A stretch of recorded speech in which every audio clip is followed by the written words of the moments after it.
It was a typical boring Friday, and we were in our last class of the day, which means spring break would finally be upon us. Everyone was getting antsy in their seats.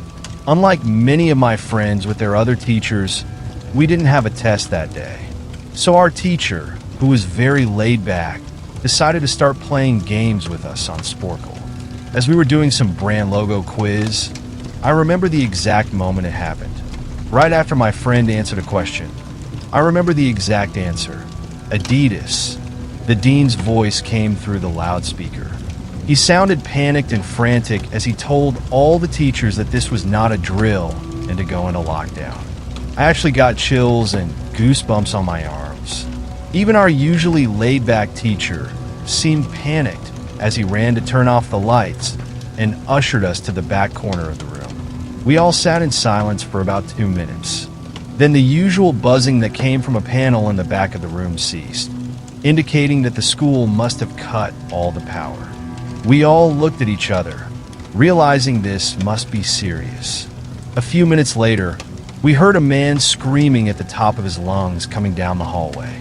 2 girls in the class actually started crying, which made all of us even more scared.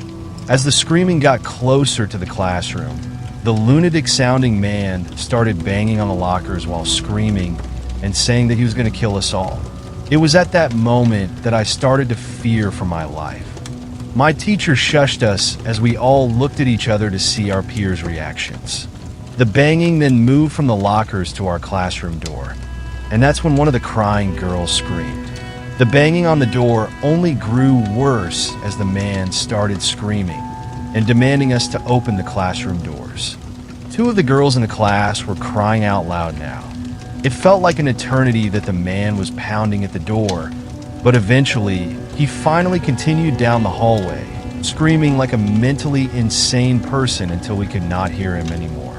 About 10 minutes later, though it felt like half an hour given the situation, the dean came back on the loudspeaker explaining the situation, which was surprising for him to do.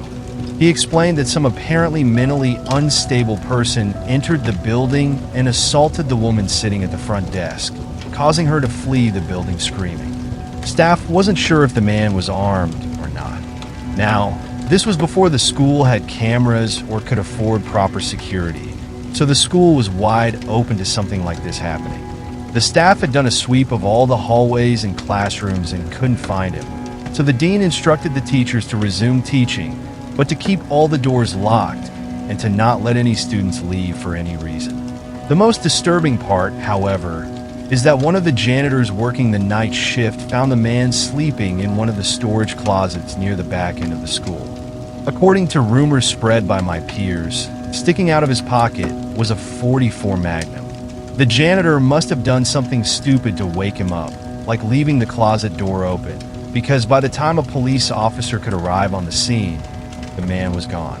My entire class, as far as I know to this day, has no idea if this man was ever found, but I like to think that right now, he's being given the proper help that he needs.